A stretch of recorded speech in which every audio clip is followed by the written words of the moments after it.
welcome to another episode of Agape Partners International's Family Empowerment Series.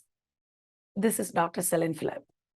As you probably know, a primary goal of this series of seminars is to bring awareness of mental health needs through education and advocacy for the mentally ill in our communities. We have covered several topics on mental health, such as why mental health matters, the myths of mental illness, what does Christian faith have to do with mental health, how to build a strong marriage, how to manage stress, the role of caregivers in mental health treatment, and so on. In this episode, we will look at mental health through a slightly different lens. How can we protect our mental health? Now, we believe that we all have mental health just as we have physical health. We also know mental health doesn't mean mental illness. Mental illness is a disease that affects our mind's health. God has created us holistically with a body, mind, and spirit. Just as we care for our bodies and spirit's health, we must care for our mind's health.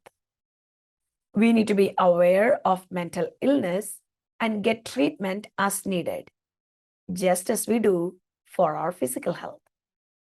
And I also want to share the good news that we can protect our mental health as we protect our physical health. In other words, we can prevent mental illness just as we can prevent physical illness to a certain extent. As we have covered in some of our earlier seminars, several factors can play in feeling ill in our minds, including our biochemistry, genetics, personality, environment, and spiritual aspects. Likewise, there are several ways we could protect our mental health. We live in a world of pain, sin, disillusionment, tragedy, sickness, and discomfort. When we think things are going well, we hit another painful or anxiety-inducing situation. We face death, divorce, moving, life transitions, and so on that can physically, emotionally, and spiritually displace us. It's never a level road. If you have lived as long as even 10 years, you may understand that life is not easy and filled with its joys and happiness and pain and sorrow. We don't have the guarantee of a gift of time. The seasons of our life changes. It's dynamic. Just like the summer transitioning into fall or autumn and then winter.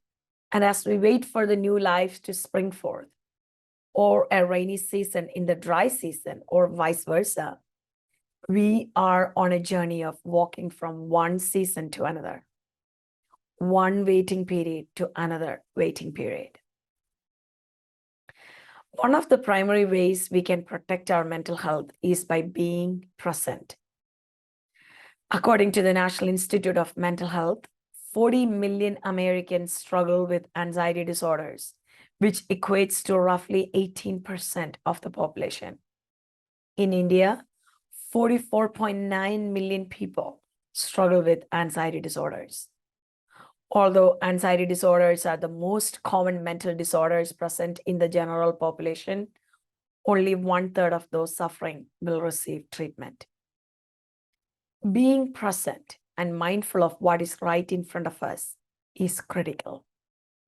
We live an extremely busy life. We also live in a severely distracting world with the emergence and proximity of smartphones and social media presence. Even during a busy schedule, be mindful of your breathing. For instance, when we experience anxiety, our heart rate often increases. Deep breathing, such as inhaling through your nose and exhaling through your mouth, and noticing the breath that God has filled in our lungs, helps us focus our minds on what is essential and at the same time helps relax our muscles, balance our breathing, and helps regulate our emotions. Another way of being present is connecting with God's creation or nature around us. The fresh air, the trees, the sound of rain, the sound of the stream running, and the sense of freedom we experience when we walk or run help reduce anxiety and make us feel connected to God and His revelation in the nature. The second main point is we could protect our mental health by observing our thoughts and being curious about our thought patterns. We all have negative mindsets because we live in this fallen body and mind. While living in this world, it is not always realistic to think all the time positively. In fact, thinking positively always is not possible. So, what do? We must prevent those negative feelings from taking center stage in our life. We need to prevent excessive rumination of thoughts that may lead to thoughts like, I am bad because I did it, which is actually a contributing factor in depression. Or, I don't know how I will handle this in the future, and worrying and growing anxious about the future. When you practice observing your thoughts, you notice these negative thought patterns.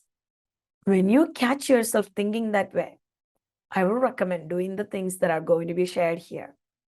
These thinking tools are from cognitive behavioral therapy, and they are compatible with God's word. First, recognize the thoughts that are making you feel and act negatively. Second, be mindful and stop yourself from thinking negatively. See if you tend to submit to those negative thinking patterns. Take a journal, note them down, and examine how these thoughts affect you. Third, challenge your thoughts by asking yourself, what is the foundation of these thoughts? Why am I thinking this way? Is there a way to think these thoughts differently? What are these thoughts doing to me and for me? What do I feel in my body when I think these thoughts? What do I feel in my spirit when I think these thoughts? They are not good for me if they distress my body, mind, and spirit. Now, how can I reframe these thoughts? The next step is the final action step. Replace those thoughts with realistic ones. I do not say replace them with positive thoughts because sometimes in a situation, thinking positively may not serve us well. We do not dismiss the intensity or the gravity of the issue, but we need to think realistically. An example of this would be that you're worried about the results after an exam. We tend to catastrophize or think of the worst case scenario by thinking like, I did not do well, so I will not get a good grade, and therefore I will fail, and therefore I will not be able to get a job, and what will others think of me, and how they will see me, and therefore I'm a failure. I hope you see the negative thinking loop we get stuck in. We exit that negative thinking loop by observing, noticing, and challenging our thoughts, and replacing those thoughts with more realistic ones. What is realistic here? Maybe the exam was challenging, but right now, we are not sure if we will pass or not. We find peace in the fact that we did what we could, and now we wait until we get the result. If the results are promising, praise God. That is good. If the results are not good, that's not the end of our life. We will find a way to write it again and try until we succeed. See, the bottom line is this. Just because you are thinking something doesn't mean you need to believe it. Thoughts are not always facts. Reflect on them, challenge them, replace them with more realistic thoughts. Unless we begin thinking right, we will never behave right. Our thoughts lead to our actions. Healing often begins in our thoughts, and then it flows to feelings and actions. The second point is refrain from comparing yourself or your family to others. I know you will agree that social media greatly benefits society by providing access to and connecting with people even miles away. At the same time, research evidence shows an association between greater social media use and higher depression and anxiety scores poor sleep, low self-esteem, and body image issues. Problematic smartphone use has become an emerging public health problem. Researchers have found that social comparison is the most critical factor in poor mental health and low self-esteem. We tend to derive our self-worth and sense of self through comparing ourselves with others. A psychologist named Alfred Adler stated, "To be human is to have inferiority feelings." And he's right. And due to social comparison through social media, the inferiority feelings have been heightened. Don't confuse a perfect Instagram or Facebook page with a perfect life. Many beautiful photos and images, cars and houses and accomplishments don't readily reveal the struggles of the real people behind them. Those real struggles may include divorce, relational problems, financial difficulties, physical and emotional illness, and so on. We never know who is really struggling. So be kind to all of them and yourself. How can we help ourselves or others from social comparison?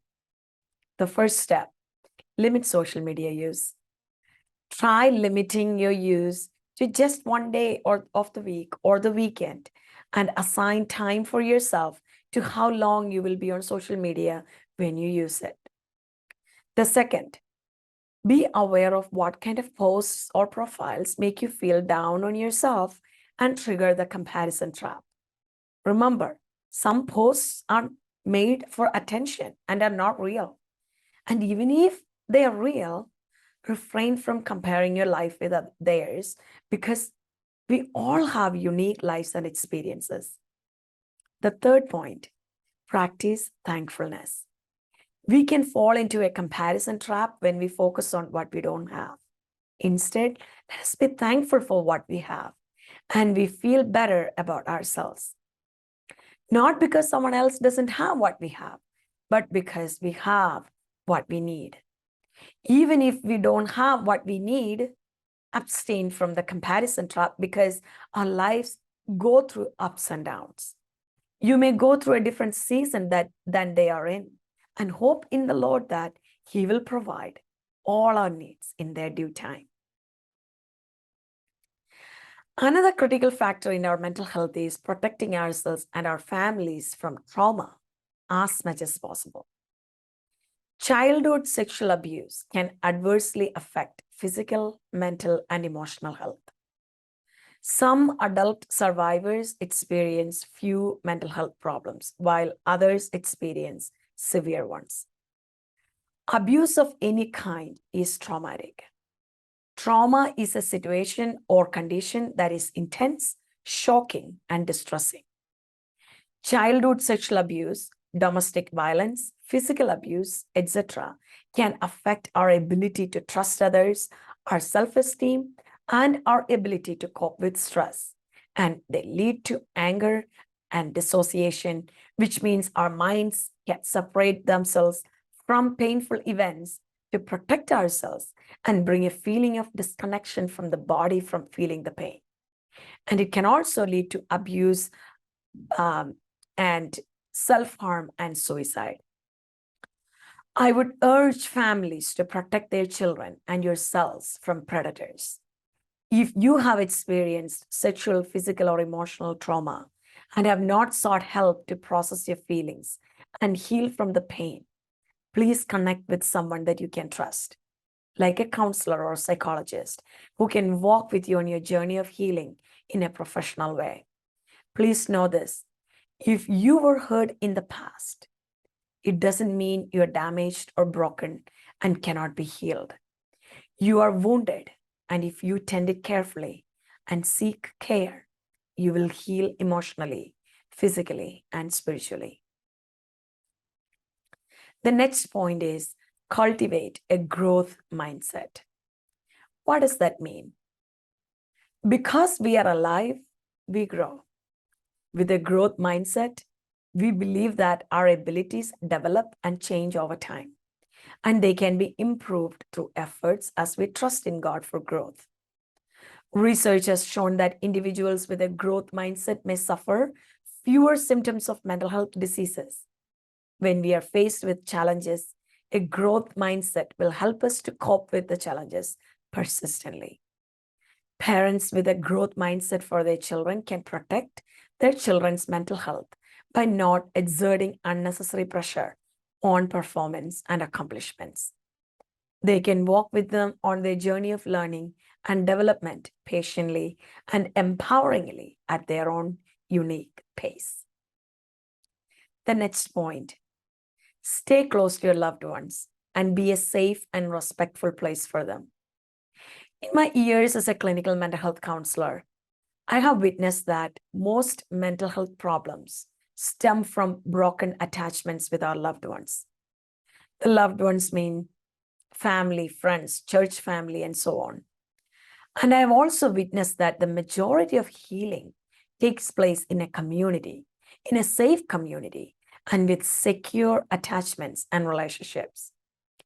Please know that we are emotionally attached to and dependent on our immediate family, such as our spouses. In the same way, a child depends on their parents for nurturing, soothing, and protection. We can create and strengthen the emotional bond by being open with each other about our needs and being safe for each other to share their needs without judgment, condemnation, or mockery, and by being responsive to each other. Dr. Sue Johnson, a relationship therapist, says so profoundly, a loved one is a resource that our brain incorporates into our sense of self and efficacy. If I face life alone, every hill looks bigger. But if you hold my hand, every task and terror lose its edge. Our nervous system that God has created longs for human touch. We love to feel a loving hand on our faces. We love to hear our loved ones say that we are precious and never alone. These words take us beyond our fears and losses and pain. Would you be that loved one for your loved ones? The final point and the center point is be mindful of the presence of God always. Practice the presence of God daily. Prayer is mindfulness. In prayer, we focus our attention on God. The more we spend time with Him, the more we grow in our knowledge of who God is. Studies have found an association between meaningfulness of life and mental health, and meaninglessness and mental illness. The experience of a lack of meaning in life can leave a void in our minds that can lead to depression and different types of addiction. Viktor Frankl, an Austrian neurologist, psychiatrist, and Holocaust survivor, talked and wrote extensively about this journey of finding meaning in all his horrifying experiences. We can find meaning even in the most dehumanizing, savage, and painful experiences. We can create something new and find a reason to continue living. According to the Bible, we are not meaningless organisms in a decaying world, but we are individuals created in the very image of God with dignity and worthy of respect. This understanding leads us to the why of our existence in this world, in the midst of our joys and sorrows. The answer to the why is the purpose of our life. If our purpose is self-focused and only this world-focused, we may lose a sense of hope. But if our hope is, or our purpose is God-centered, Christ-centered, because He's worthy to live for, serving Him would be our higher purpose, and that keeps us going. A solid understanding of God will help us in our good and bad times. Memorize scriptures and recite them. May those words dwell in our hearts. May those words rule our lives. Enjoy God and His loving presence, even in the mundane things of life. In parenting, washing dishes, folding clothes, cleaning the house, teaching and playing with your children, spending quality time with your spouse or with your parents, in your job or work, in every high and low place, every challenge and triumph, you are serving God. When God's presence is with us, we can be confident and overcome any fear. When Moses felt unsure of God's plans and purposes and how to take the next steps, God promised his presence, right? Exodus chapter 33, verse 14 says like this. God said, my presence will go with you and I will give you rest. This promise still stands for us. That's why Jesus came to be our Emmanuel, God with us. God's blessings on your journey of life. Thank you for listening. I'm honored to say a few words about the Agape Partners International and its service to the Malayali Christian community. Trials of life are the anvil on which God molds us for His purpose. Through its counseling ministry, API is providing a much-needed service of helping us make sense of God's work of shaping us. During those moments of my deepest struggles and the toughest moments, Agape Partners has given me a message of God's love, hope, and peace.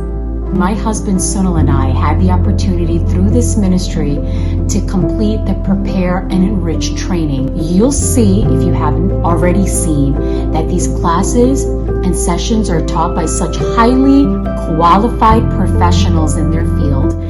I've completed 2 introductory courses on counseling from Agape Partners, and I'm certified as a family counseling facilitator for Prepare and Enrich. I found the courses easy to access, very educative, and integrate scientific knowledge to biblical principles. I was fortunate to attend and experience Prepare and Enrich premarital counseling program of Agape Partners International and have been very much blessed by it. The thoughts shared in these counseling sessions are very much different and practical oriented than all the other similar sessions I have attended in the past. I'm sure Agape Partners Family Empowerment Summit will help families across the world to better their family life. I strongly recommend the Family Empowerment Summit conducted by API to any pastor and leader working in the Middle East. In the past, this seminar has been a tremendous blessing in training pastors and leaders who toil very hard and try to balance mental health issues, family, and integrate faith into their lives. Agape Partners is sincerely trying to reach out to South Asian communities to discuss or to bring awareness of the mental health issues and its negative impact. Appreciate and commend the work of Dr. Idikla and the team, what they're doing that will help and to continue to help. I personally have been blessed and have used the material, and it's very practical, very relevant, and very helpful. I was able to register with Agape Partners International and have completed 2 certification courses in Christian counseling. This has actually been a big blessing in my personal life, and it has helped me actually to have a different approach towards any human being that requires comfort from the Word of God.